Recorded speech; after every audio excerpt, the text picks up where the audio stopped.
close your eyes for a moment and imagine a world before the dinosaurs. A world where the continents were one vast superland, Pangaea, stretching from pole to pole. It was the late Permian, about 252 million years ago. Life had already seen over 300 million years of evolution. Strange reptilian predators stalked the dry plains. Forests of tall conifers cast shadows where small burrowing creatures hid. The oceans teemed with bizarre fish, armored sharks, and ancient corals. But this world wasn't gentle. Nature had forged a brutal arms race. Every predator, every prey, carried a weapon or a shield honed by survival. Creatures evolved armor strong enough to resist 6-inch fangs, venoms deadlier than anything a snake would later create. Whole species dug vast underground tunnels, turning soil into fortresses. Even pack hunting, a behavior we usually associate with wolves, had already appeared. And yet, despite the danger, life thrived. It filled every possible niche, every river, forest, and shallow sea. The Permian world was alive with strange, thriving monsters. But hidden beneath the surface of the earth, a countdown had already begun. The stage was set, the players were in place, and soon, everything, all the teeth, all the armor, all the cunning, would become meaningless. Because the greatest catastrophe in Earth's history was about to begin. And when it came, even the monsters would run for cover. Something was stirring deep beneath what would one day be called Siberia. At first, it came as whispers, cracks opening in the ground, valleys where animals entered but never returned. Gases leaked from the earth, killing herds in moments. Sometimes, the ground itself grew hot enough to cook creatures alive. These were the warnings. But no living thing could understand them. And then, the earth truly broke open. The Siberian traps. A name that sounds clinical, almost harmless. But the reality was anything but. This was the largest volcanic event in the last half-billion years. And it didn't happen in one explosive eruption. That would have been merciful. Instead, the Earth bled fire for nearly 2 million years. Try to comprehend that. Our species has existed for only 300,000 years. Recorded history? Just 5,000. Yet for a time, 6 times longer than humanity's entire existence. Lava poured across half a continent. In some places, molten rock stacked up to 4 kilometers thick, a layer cake of death covering an area larger than Europe. But the lava itself was only the beginning. When this firestorm punched through ancient coal beds buried for millions of years, the real disaster began. Lava meeting coal doesn't just burn, it creates an atmospheric bomb. Billions upon billions of tons of carbon were launched into the sky.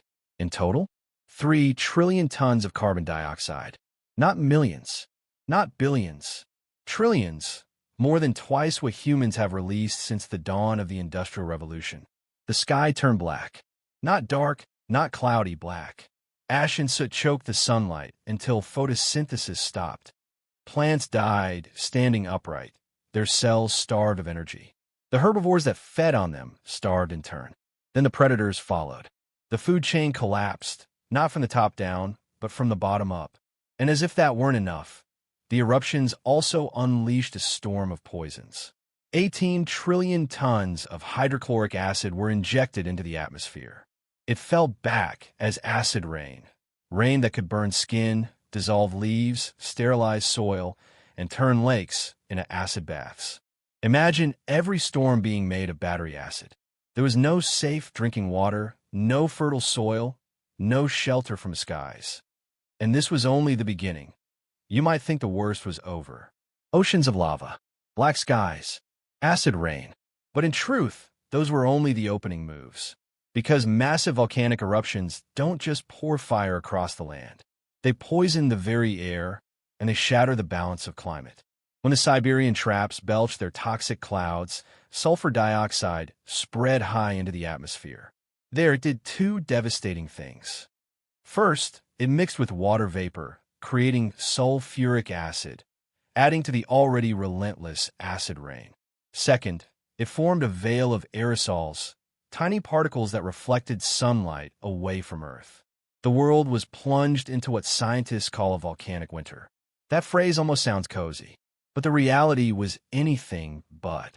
Temperatures plummeted by 10, sometimes 15 degrees Celsius in just weeks.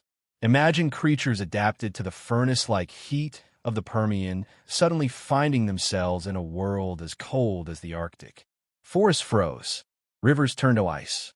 Entire ecosystems collapsed overnight.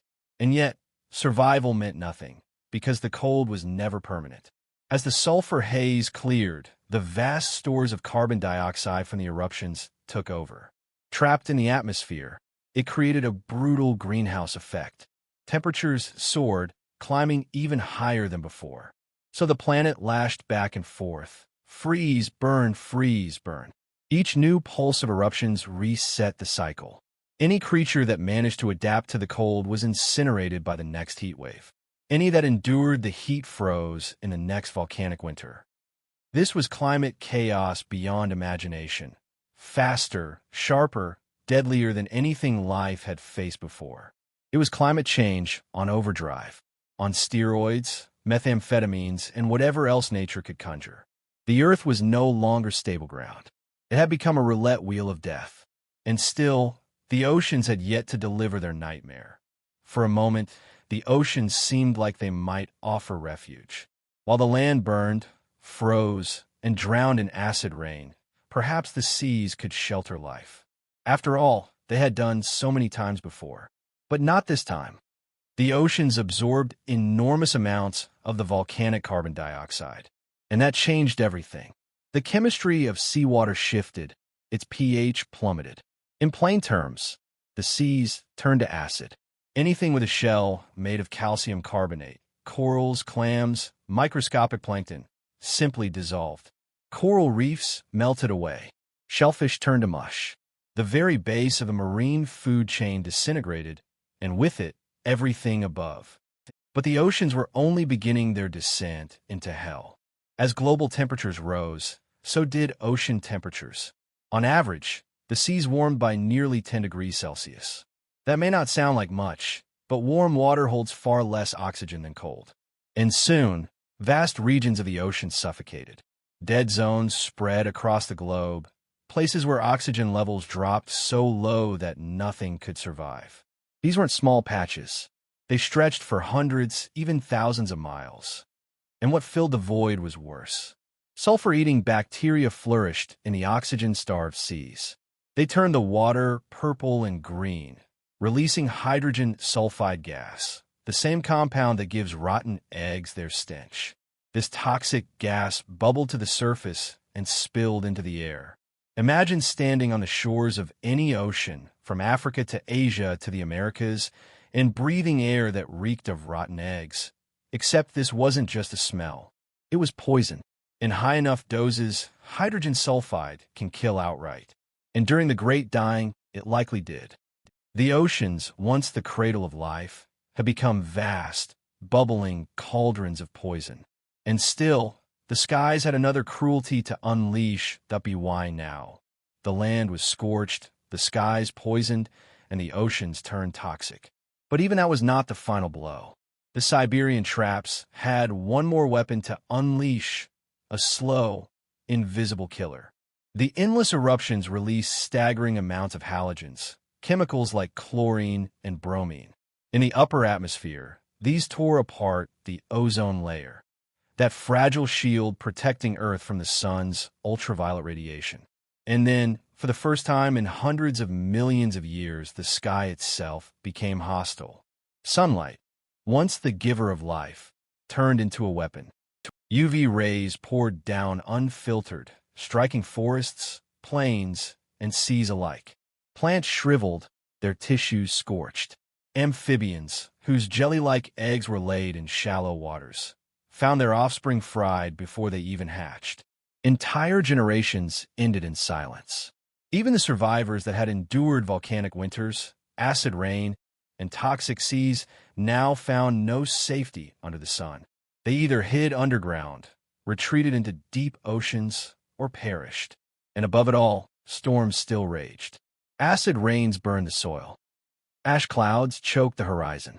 Poisonous gases seeped from the seas. But now, the very light of day itself was deadly. The earth had become a trap with no escape. And in that trap, one by one, species flickered out, until finally, more than 90 of all life was gone. This was the closest our planet ever came to becoming a dead world. When the storms calmed, when the fires cooled, and when the last great pulses of lava finally ceased. Earth was a graveyard. Forests that once stretched for miles were gone, reduced to ash. Coral reefs that had thrived for millions of years had vanished.